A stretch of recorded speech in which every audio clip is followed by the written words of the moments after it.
రేవంత్ రెడ్డి గారి యొక్క ఇల్లు ముట్టడి చేయడానికి ఈరోజు వారు మహిళలకు రావాల్సినటువంటి చట్టసభలో రిజర్వేషన్ని రేవంత్ రెడ్డి గారు వారి పార్టీ అడ్డుకుంది కాబట్టి మహిళా బిల్లు పెట్టినప్పుడు కూడా పార్లమెంట్లో 2/3 మెజార్టీ కూడా ఎందుకు రాలేదు? మహిళా రిజర్వేషన్కి వ్యతిరేకము, వాళ్ళకు వాళ్ళ కుటుంబ సభ్యులు వాళ్ళ యొక్క గాంధీ ఫ్యామిలీలో ఉన్న మహిళలకు వ్యతిరేకంగా కాంగ్రెస్ పార్టీ ఓటేసింది. డీలిమిటేషన్ కాకపోతే మహిళలకు సీట్లు ఎట్లా పెరుగుతాయి? ఉన్నది ఇప్పటికే మీరు ఏడుస్తున్నారు. మహిళలు ఓడిపోతే మీరు ఉత్సాహం ఉంటుంది చేస్తారా?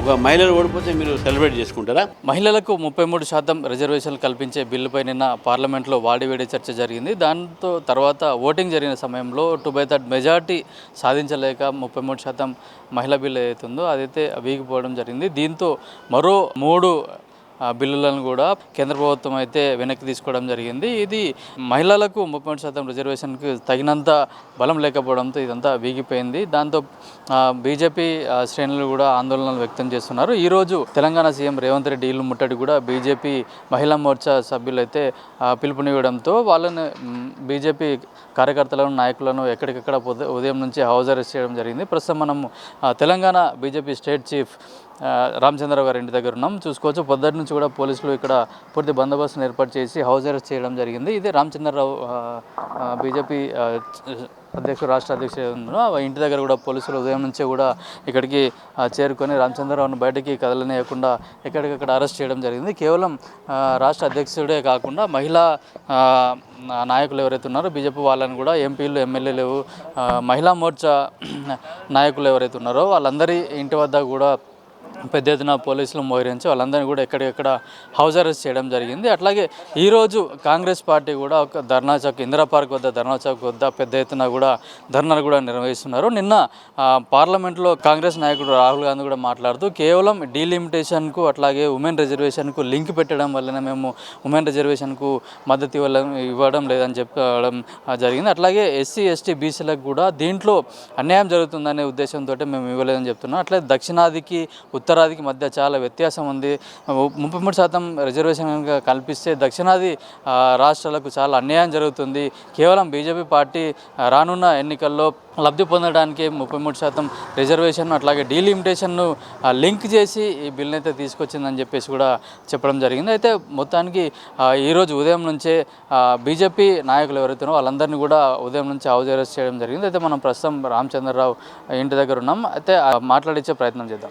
ఈరోజు ఉదయం నుంచే బీజేపీ స్టేట్ చీఫ్ రామచంద్రరావు గారిని పోలీసులు అయితే హౌస్ అరెస్ట్ చేశారు. అసలు హౌస్ అరెస్ట్ ఎందుకు చేశారు, మహిళా బిల్లుకు దీనికి ఏమైనా సంబంధం ఉందో అడిగి తెలుసుకుందాం. సార్ చెప్పండి, మిమ్మల్ని పొద్దున్న నుంచి కూడా పోలీసులు హౌస్ అరెస్ట్ చేయడం జరిగింది. అయితే ఎందుకు మిమ్మల్ని హౌస్ అరెస్ట్ చేశారు? ఈరోజు మహిళా మోర్చా ఇతర మోర్చాలన్నీ కూడా రేవంత్ రెడ్డి గారి యొక్క ఇల్లు ముట్టడి చేయడానికి ఈరోజు వారు నిర్ణయించారు.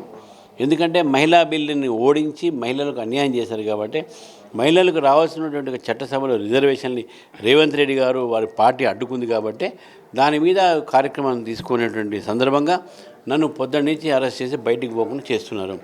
ఇది అప్రజాస్వామ్యమైనటువంటి చర్య, ఎమర్జెన్సీని గుర్తు చేసే చర్యగా భావిస్తూ ఉన్నాం. అంటే నిన్న మహిళా బిల్లు పెట్టినప్పుడు కూడా పార్లమెంట్లో 2/3 మెజార్టీ కూడా ఎందుకు రాలేదనుకోవచ్చు? రాలేదంటే కాంగ్రెస్ పార్టీ వాళ్ళ ఇండియా అలయన్స్ అందరూ కూడా మహిళలకు వ్యతిరేకము, మహిళా రిజర్వేషన్లకు వ్యతిరేకము, వాళ్ళకు వాళ్ళ కుటుంబ సభ్యులు వాళ్ళ యొక్క గాంధీ ఫ్యామిలీలో ఉన్న, నెహ్రూ ఫ్యామిలీలో ఉన్న వాళ్ళకే రాజకీయాలు కావాలి, సామాన్యురాలు మహిళలకు వాళ్ళ అవసరం లేదు, వాళ్ళు ఎందుకు రాజకీయాలు వాళ్ళకని చెప్పే ఆలోచనతో మహిళలకు వ్యతిరేకంగా కాంగ్రెస్ పార్టీ ఓటేసింది. అంటే బీజేపీ అలయన్స్లో ఉన్న వాళ్ళు కూడా వ్యతిరేకంగా ఓటేశారని కూడా చెప్తున్నారు.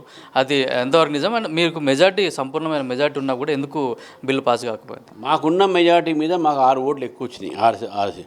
సో మాకు మా వాళ్ళందరూ వేశారు, బయట వాళ్ళు కూడా వేశారు, కొత్త వాళ్ళు కూడా వేశారు.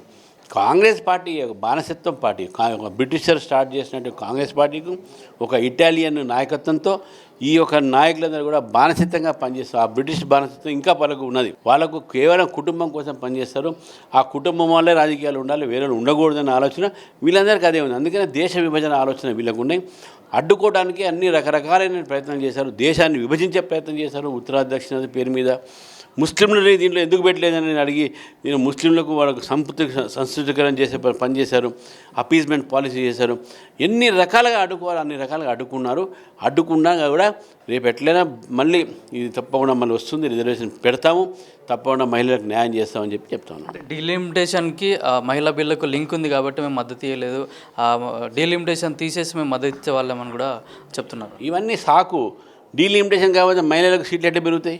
ఉన్నది ఇప్పటికే మీరు ఏడుస్తున్నారు దక్షిణాది ఉత్తరాది అని చెప్పి, ఇక అప్పుడు అసలు మొత్తానికి ఏడుస్తే కూర్చుంటారు మీరు, అన్ని సీట్లు ఇస్తారా అని చెప్పి.